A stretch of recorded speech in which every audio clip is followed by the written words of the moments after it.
Hello guys and welcome, this is Mr. Siege. Now in today's video I want to talk about some of the other Siege content creators, and there are some out there. Obviously a lot of you know Turbo. There's actually Dvesky who makes the engineering spreadsheet for me, which is he's absolutely amazing. He's started his own YouTube channel too. But there was a video I noticed the other day from Dark Siege, as you can see behind, and it's this equipment guide. So this equipment guide over here is really fantastic, and if you haven't noticed Dark Siege's channel, I would go and subscribe to him right away.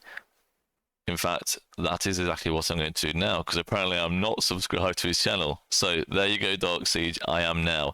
You can access some of his videos through my Siege Discord channel as well as Turbo's, and I need to add Dvesky on there, of course. So this equipment guide is in fact very, very useful. In fact, it's pretty much exactly on par to what I would say you should be doing, from whether you're starting as a Siege player up to, you know, you're fully invested and you're going for the full legendary gear. So we'll move on this video, and the first section we get to is basically your minimal investment. Obviously, if you're not going to crit any piece of gear, then you would do this. Yes, I would even, in fact, yes, you would want the weapon. You want the epic Siege weapon, because the stats on that are way better than anything else you can get unless you upgrade into legendary. The gloves are sort of optional, so these give you 5.5% stats. Now you can get a piece of gathering equipment, and when crit, that will give you 6% of stats, but the gloves also give you some march speed. So let me quickly flick over to Rise of Kingdoms, and as you can see here, I've obviously clicked over the Knight's Battle Worn Gauntlets blueprint, which is 5.5% defense, but you do gain the 2% march speed. Now the other option, and I've got this on Narcissus right now, is the Claws of the Forest Guardian, and that will give you 6% of stats. So, but that's only obviously only when you've got it crit, which is 3% defense, 3% attack. Now, if you've only got animal bone to spare and you don't want to invest all the material pieces, then you go for this. But Dark Siege is right; those gloves are probably better. 5.5% defense, and the march speed is a better choice. So Dark Siege has very kindly made these tables for you throughout his video, and obviously go and watch his video. So I'm only going to glaze over his video. Obviously I want you guys to watch it because it is a fantastic video to watch, and obviously he's included every single piece of equipment and the bonuses that you'll get for having this set, and he's put it into nice tables for you, which is very, very useful. And then obviously he moves on to the full epic set, and when he expertise it again, he's added this to the table. You can compare the differences, and obviously at the end he's going to compare the legendary set. So again, all extremely useful information. And comparing the epic to epic expertise, you know, you've got 15.5% more stats and 4% march speed. So it is worth expertising those. But generally, I would say stick with that cheaper set, expertise your harvester set, and then only when you're ready to expertise your epic set, do it. Otherwise, you can probably just move straight onto legendary, to be honest, with Siege gear. You can probably just skip some of these. So here we are, we're comparing the elite expertise to the epic normal, and in fact the elite expertise has 0.5% better stats, which is kind of incredible for saying that's made up of your harvester equipment. And generally for a lot of people, it's quite easy to expertise this harvester equipment for engineering marches, okay? Get it for engineering, don't get it for integration. You should probably already have those for your integration commanders, or if you're like me, probably just not bothered about it, to be honest with you. I'm not bothered about gathering that much. I'll send them out 2 or 3 times a day. Doesn't really matter how fast they gather, they'll still be back by the time I can log on that many times in the day. Obviously, Dark Siege goes on to fully explain what is better and why it is better, and I agree. There's a massive cost in material factor. Having elite with mainly animal bone cost is completely different to getting all your epic equipment, and obviously that is generally a mistake. You don't need to do that. So as we know, the Siege legendary equipment has way more stats than any other legendary set in Rise of Kingdoms, and obviously this shows in the total amount of stats, 98.5 here, and that's massively increased compared to the other sets that we've seen. So if you can get hold of this gear, which is very hard to get hold of, you can only get hold of them in events such as Hunt for History, which is my favorite event, or obviously the egg event. Yeah, so the egg event is also another great way to get hold of your legendary gear, although I do see that as more of a gamble.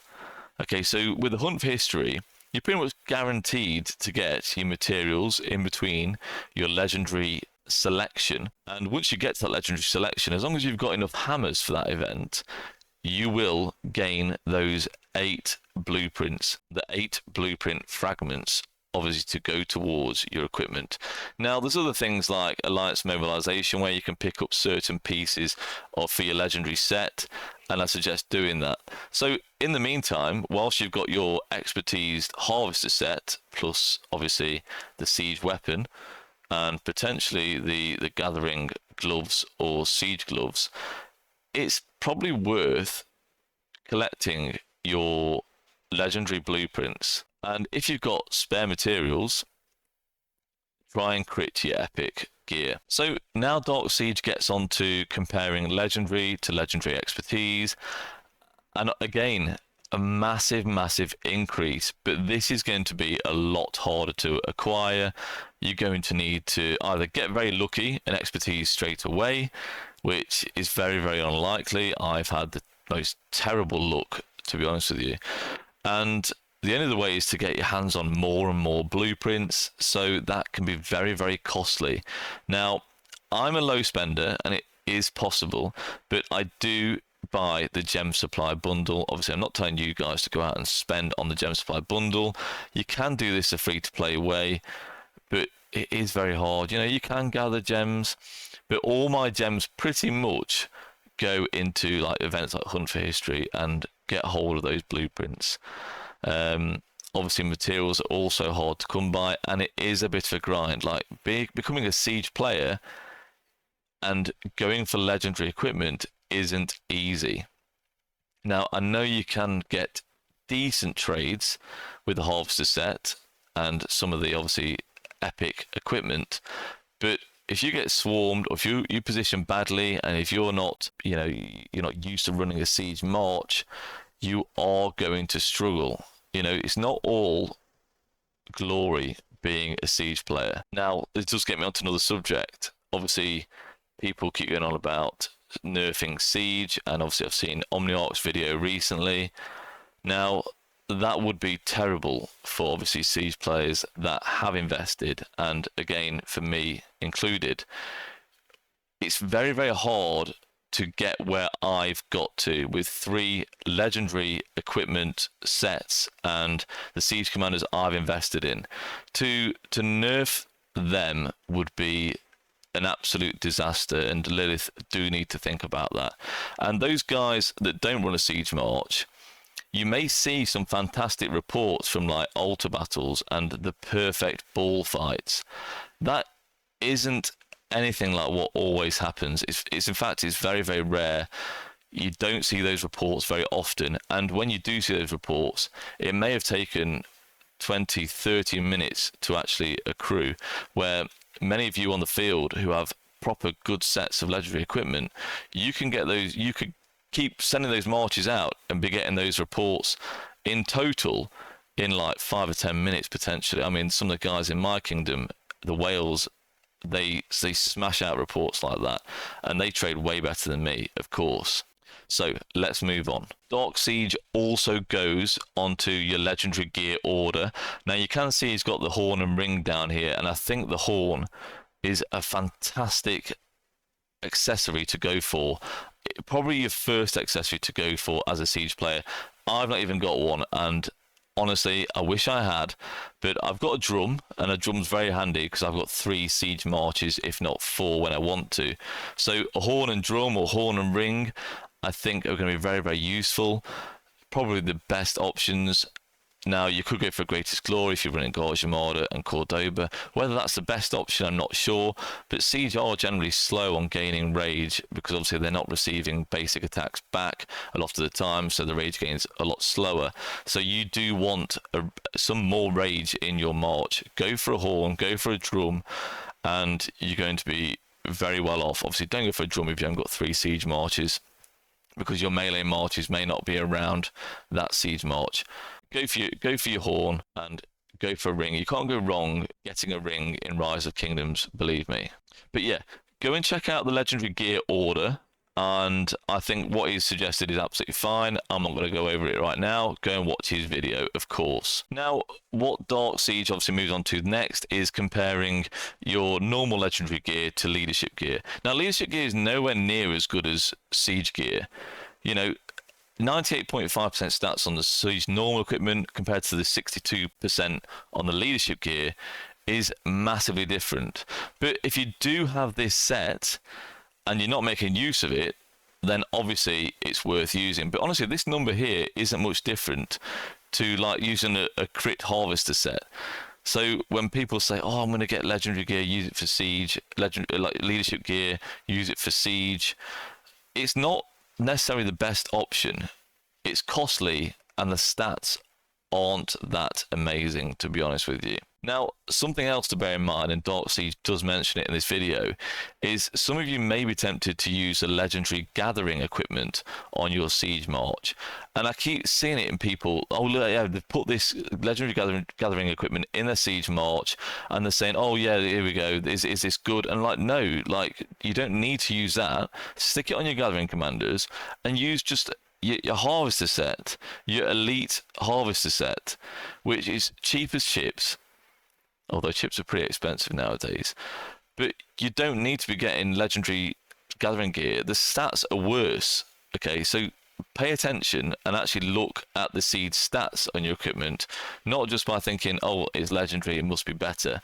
You can get something very, very cheap and better for your siege march, no problem at all. And in fact, obviously, this is what it goes on to now. Now, the only good thing about the legendary gathering equipment, it does have a decent march speed, but the total stats, 24%, is way lower than the epic set or the elite harvester set, even with the gathering weapon and gloves from that elite set. You know, well, as you can see down here, you over twice the amount of stats. So don't get fooled into thinking this set is actually any good for a siege march. It just isn't. So guys, this was Dark Siege's video. Obviously, I glazed over it as quickly as possible because you do need to go and see it. He's made these great tables for you all to see.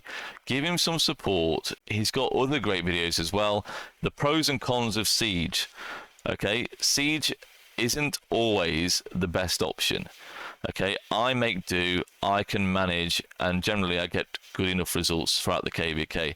But in my KVK with siege right now, I am struggling. I've got 15 million kills and we haven't had a proper fight, but I'm having to take like even trades on average. I had a look today on the report manager, and my trades over the last month have been considerably worse.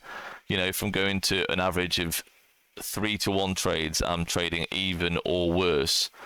And, you know, that's because I'm just getting swarmed down. You know, fights are between cities and it's hard work. You know, it can't always be plain sailing.